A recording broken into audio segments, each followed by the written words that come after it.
And earlier, the president's chief economic advisor talked about how the economy is faring under the stimulus. Let's listen to Christine Romer's strep throat analogy. Suppose that you go to your doctor for a strep throat, and he or she prescribes an antibiotic. Sometime after you get the prescription, and maybe even after you've taken the first pill, your fever spikes. Do you decide that the medicine was useless? Do you conclude that the antibiotic caused your infection to get worse? Surely not.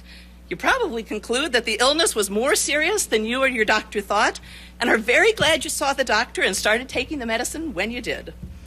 Well, that was exactly the situation with the economy. All right, fair analogy that hits home?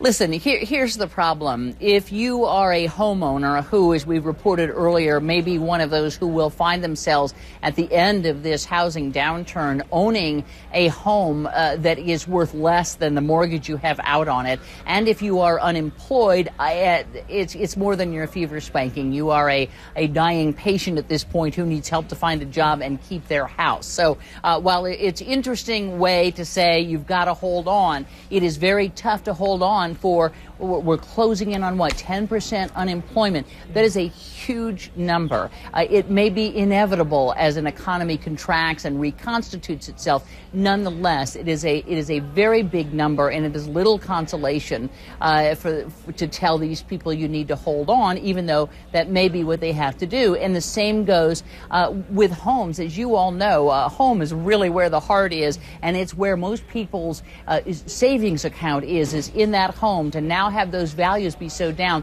these are two huge problems for the president, and they're largely perception problems. There's very little he can do at this point about either of those figures. So that sort of goes back to where we were before, which is he's got to hold on to the people who still believe he can turn the economy around. And it gets very hard when you're talking about people with homes that are having trouble financially and with no job. Yeah, very scary notion. Your biggest asset, if not your only asset, may be underwater. You owe a lot more than it's worth. Nobody wants to hear that. All right, Candy Crowley, thanks so much. Appreciate that.